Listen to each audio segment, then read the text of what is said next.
I just wanted to say, sort of along the golf theme, I tried my hand at golf one time. It was not very good. Anybody that was out on Tuesday nights and used to play with us knew I was not very good. But Bob he was very patient. You know, he really, really tried to help me, and I would get so frustrated. And he'd be like, no, it's okay, just, you know, try this and try that. And I never got it. I quit.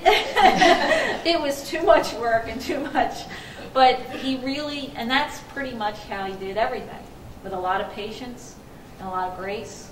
And he was, you know, just a lot of fun to be around. You know, there are some other stories that we have that I really can't mention here. I know one of them. But there was this one story that was between me and Missy, and we told Bob the story, and as he left the room, he did something that was just hysterical. So he went home and told Linda about it. So then the next time we all got together, Linda came up to me very proper and said, "Oh, and by the way, I don't like the way, you know, this, and I was like, oh my God, Bob told you that. I mean, it was just, I can't really tell you because it's very embarrassing. It was very embarrassing, but it was hysterical. Wasn't it? I mean, it was hysterical. The man had quite the sense of humor, you know, and I loved talking to him. I loved being with him.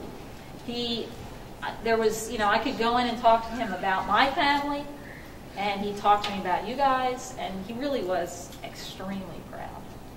He really, really was. So, thanks. So, 2 surprises already. One is that we got through 3 people before golf came up. And the other, I didn't think Mary was 29 yet. She knew Bob for 30 years. Oh my goodness. We were born in the same hospital, in the same nursery. So, to tell you the truth, I knew Bob more from golf. And he, you know, there's a saying that you can tell more about a person after a round of golf than you do after working with them for several years. So a few comments about golf and Bob. And then I got a note earlier this week that I thought, wow, how timely. So I got to play golf with Bob on a couple of occasions. At first, being a finance guy, I thought he scored so well because he wasn't really good at math. You played with some of those, huh? It took a while to understand why he was a pretty good golfer. He didn't let golf or his play get him down. I never saw him get mad at a slice or a hook. If his pitch didn't land on the green, he didn't blame his pitching wedge or get down on himself. If he missed a putt that he should have made, he didn't dip into a golfer's spicy vocabulary. He just thought about it, what he needed to do next time, and got better with each round. He was very hard to rattle. So a friend of mine from Canada sent me a copy of a letter that Jack Layton wrote to his constituents and friends that was released just this past Monday after his death. As a political leader, he had written it a few months ago when he learned, very similar to Bob, that the treatments for his cancer were not working. His final statement in the letter reminded me of Bob's outlook on life.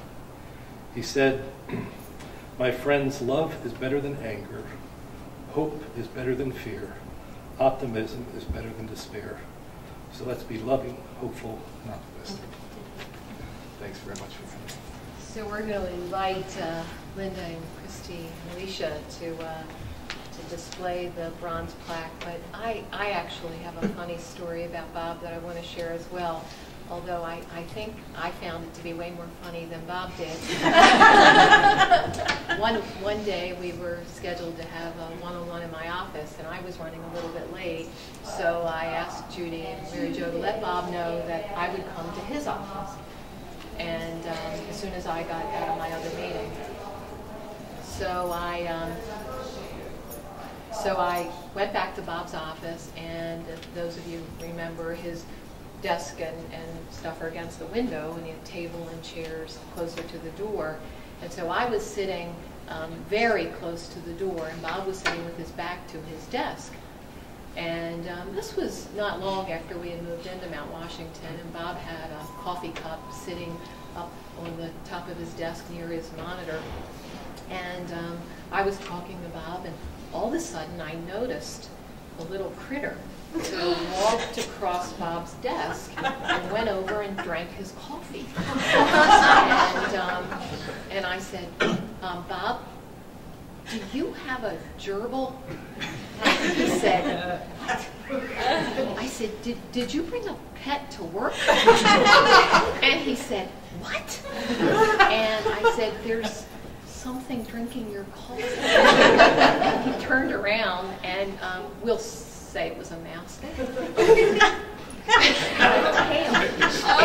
it when Bob moved, it left. And typical Bob, completely imperturbable, just sat back down, and we continued our meeting. I had a hard time doing that, and ran out and said to Mary Jo and Judy, I think we have a problem. So they called the exterminator, and the exterminator said, mice don't drink. Enough said.